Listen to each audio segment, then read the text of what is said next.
अनुपमा के latest episode के लिए सब्सक्राइब करें। आज के एपिसोड की शुरुआत में लीला बता रही होती है कि वहां जाने का उसका बिल्कुल मन नहीं है। पाखी भी लीला की बात से सहमत होती है और बताती है कि इसीलिए वो कल भी वहां नहीं गई थी। पाखी आगे बताती है कि ईशानी को यहाँ अकेला छोड़कर वहां जाने का मन भी नहीं है। पाखी सबको वहां जाने से मना करती है और कहती है कि ऐसी जगह नहीं जाना चाहिए जहां इज्जत न मिले। तोशु पाखी की बात से सहमत होता है और बोलता है कि कल जो वहां तमाशा हुआ है उसे सोचकर वहां जाना बेवकूफी होगी। अनुपमा बताती है कि जो हो रहा है वो सही नहीं और जो किया जा रहा है वो भी अच्छा नहीं है, लेकिन फिर भी हमें वहां जाना पड़ेगा। लीला अनुपमा से पूछती है कि क्यों जाना पड़ेगा।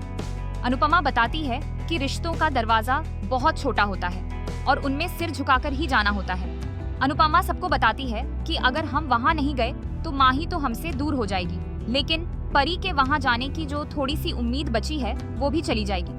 बापूजी बताते हैं कि अगर रिश्ते निभाने हैं तो उनका गुस्सा सहना पड़ेगा। लीला बताती है कि हमारे बच्चों को भी एक ही खानदान मिला था। उसके बाद परी आती है और अनुपमा को एक गिफ्ट देती है और कहती है कि ये माही को मेरी तरफ से दे देना। परी बताती है कि वो फंक्शन में जा नहीं सकती, लेकिन माही उसकी बहन है तो ये दे देना। तभी वहाँ राजा आता है और सभी लोग राजा को देखकर हैरान हो जाते हैं। अनुपमा राजा से पूछती है कि क्या वो सबको बताकर यहाँ आया है। तभी राही आती है और बताती है कि हम बिना बताए यहाँ आए हैं। अनुपमा राही से कहती है कि उसे ऐसा नहीं करना चाहिए था। राही बताती है कि राजा और परी पति पत्नी हैं, क्या वो एक दूसरे से मिल भी नहीं सकते। अनुपमा राही पर गुस्सा करती है और कहती है कि ये बात अगर मोटी बा और पराग को पता चल गई तो उन्हें लगेगा कि हमने राजा को यहाँ बुलाया है और हम कोई खेल खेल रहे हैं। राजा बताता है कि वो परी से मिल भी नहीं सकता।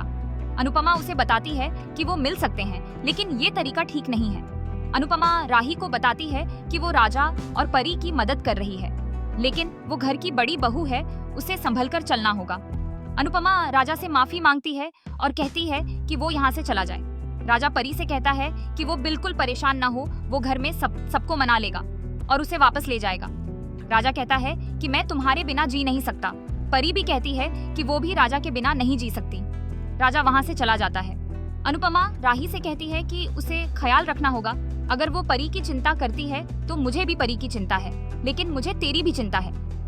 राही बताती है कि राजा और परी एक दूसरे से मिलने के लिए तड़प रहे थे, इसीलिए वो राजा को यहाँ लेकर आई।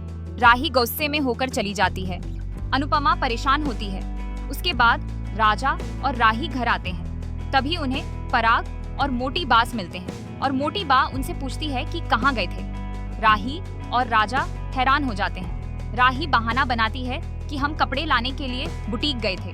मोटी बा पूछती है कि कपड़े कहाँ हैं। राही घबरा जाती है। तभी प्रेम कपड़े लेकर आता है और राही से कहता है कि तुम शॉपिंग बैग तो गाड़ी में ही भूल गई थी।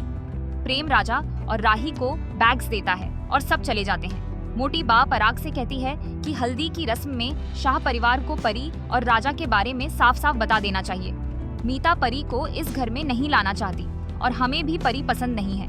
पराग कहता है कि हम बच्चों की जिंदगी का फैसला ऐसे नहीं ले सकते। मोटी बा कहती है कि देर करने पर फैसला लेना कठिन होगा, हमें ये बात जल्दी ही उन लोगों को बता देनी चाहिए। दूसरी तरफ प्रेम राही से पूछता है कि तुम राजा को शाह हाउस क्यों लेकर गई थी। अगर कुछ भी गड़बड़ हुई तो सारा इल्जाम तुम पर आएगा। राही कहती है कि हम तो प्यार में अलग होने का दर्द जानते हैं, मैं राजा और परी को दर्द में नहीं देख सकती। प्रेम उसे समझाता है कि राजा और परी को अपनी लड़ाई खुद लड़नी होगी। तभी प्रेम को कॉल आता है और वह गुस्सा करता है। राही प्रेम से कहती है कि मुझे पता है तुम पर काम का प्रेशर है, लेकिन मैं तुम्हारा साथ देना चाहती हूँ। प्रेम राही को गले लगा लेता है। दोनों खुश होते हैं। उसके बाद हल्दी की रस्म में मोटी बा गौतम और माही को हल्दी के लिए बैठाती है। इसी बीच अनुपमा शाह परिवार के साथ वहां पहुंचती है। मोटी बा कहती है कि मेहमान भी आ गए। सभी एक दूसरे को नमस्कार करते हैं। मोटी बा कहती है कि हमें लगा था आप लोग नहीं आएंगे। लीला पूछती है कि आपको ऐसा क्यों लगा। मोटी बा कहती है कि आज धूप तेज है, इसीलिए हमें ऐसा लगा। लीला कहती है कि हम मक्खन नहीं हैं जो धूप में पिघल जाएंगे। अनुपमा कहती है कि हम माही के लिए शगुन लेकर आए हैं। मोटी बा कहती है कि आपने ये तकलीफ क्यों की।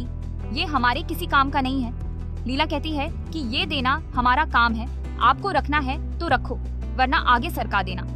ख्याति अनुपमा से शगुन ले लेती है। अनुपमा हल्दी पीसने की बात करती है। तभी मीता कहती है कि हल्दी तो मैंने पीस दी है। लीला ताना मारती है कि मुझे तो लगा था आपको सिर्फ दांत पीसने ही आते हैं। लीला जोर से हंसने लगती है। सब हैरान होते हैं। मोटी बा हल्दी की रस्म शुरू करने को कहती है। फिर हल्दी की रस्म शुरू होती है। मोटी बा माही और गौतम को हल्दी लगाती है। ख्याति और पराग भी हल्दी लगाते हैं। पराग उन्हें आशीर्वाद देता है। अंश और प्रार्थना हल्दी लगाने आते हैं तो अंश बिना मन के गौतम को हल्दी लगाता है। प्रार्थना हिचकिचाते हुए गौतम को हल्दी लगाने लगती है। तभी अंश उसे रोक देता है और उसे लेकर चला जाता है। उसके बाद प्रेम और राही गौतम और माही को हल्दी लगाते हैं। माही खुश होती है। राही गुस्से में गौतम पर हल्दी के छींटे फेंकती है। ये देखकर सब हैरान होते हैं। मोटी बा राही से कहती है कि ये क्या तरीका है। राही कहती है कि हल्दी तो एक रस्म है, ये तो कैसे भी लगा सकते हैं। उसके बाद ख्याति शाह परिवार को हल्दी लगाने के लिए कहती है। माही लीला के बारे में पूछती है। तभी लीला चश्मा पहनकर आती है तो सब हैरान हो जाते हैं। किंजल और तोशु गौतम और माही को हल्दी लगाते हैं। माही कहती है कि अगर परी ने बेवकूफ़ी नहीं की होती तो वो भी आज इन खुशियों में शामिल होती। किंजल हैरान होती है। बापूजी अनुपमा से कहते हैं कि इन लोगों का गुस्सा अभी तक शांत नहीं हुआ है। अनुपमा परेशान होती है। लीला और बापूजी माही और गौतम को हल्दी लगाते हैं। उसके बाद अनुपमा हल्दी लगाने आती है। अनुपमा मुस्कुराते हुए माही को हल्दी लगाती है और कहती है कि कान्हा जी तुम्हें हर मुसीबत से बचाकर रखें। अनुपमा माही की नजर उतारती है। माही खुश होती है। अनुपमा गौतम को हल्दी लगाने लगती है। तभी वो गौतम को जोरदार थप्पड़ मार देती है। सब हैरान हो जाते हैं। गौतम गुस्सा होता है। माही चौंक जाती है। तभी अनुपमा उस सपने से बाहर आती है। मोटी बा कहती है कि क्या हुआ, आप रुक क्यों गई? अनुपमा गौतम को हल्दी लगा देती है। गौतम सोचता है कि आज से आप मेरी हर बात मानने के लिए ऐसे ही मजबूर रहेंगी। अनुपमा सोचती है कि मुझे गौतम का असली रंग सबके सामने लाना ही होगा। इसी बीच अनिल कहता है कि अब थोड़ा नाच गाना होना चाहिए। उसके बाद डांस शुरू होता है। अनुपमा मीता और ख्याति के साथ नाचना शुरू करती है। सब डांस करते हैं। इसी बीच अनुपमा प्रेम को नोटिस करती है और उससे पूछती है कि क्या सब ठीक है, तुम और राही परेशान लग रहे हो। प्रेम कहता है कि सब ठीक है। अनुपमा प्रेम को समझाती है कि पति पत्नी के झगड़ों को ज्यादा नहीं खींचना चाहिए। इसी बीच प्रार्थना वहां आती है। अनुपमा प्रार्थना को उदास देखकर पूछती है कि क्या हुआ। प्रार्थना कहती है कि अंश को लगता है कि मैं माही और गौतम के साथ हूँ। अनुपमा हैरान होती है। प्रार्थना कहती है कि मुझे डर लगता है कहीं ये रिश्ता टूट ना जाए। प्रार्थना कहती है कि सब कुछ आप ही ठीक कर सकती हैं। अनुपमा परेशान होती है और इसी के साथ एपिसोड खत्म हो जाता है। अगले एपिसोड में देखने को मिलेगा कि अनुपमा शादी में परी को बुलाने के लिए मोटी बा को धन्यवाद देती है और उम्मीद जताती है कि वो परी को एक मौका देंगी। अंश गौतम से कहता है कि मुझे तुम्हारा फ्रॉड पता चल गया है, आज तुम्हारा असली रूप सबके सामने आ जाएगा। गौतम हैरान होता है। उधर अनुपमा को बेचैनी होती है। उसके बाद पराग अनुपमा को राजा और परी के तलाक के कागज देता है। अनुपमा हैरान होती है। मोटी बातें कहती है कि आपके परिवार में तो ये परंपरा है। अनुपमा चौंक जाती है। अगर आपको हमारी ये वीडियो पसंद आई हो तो हमारे चैनल को लाइक, शेयर और सब्सक्राइब करें। धन्यवाद।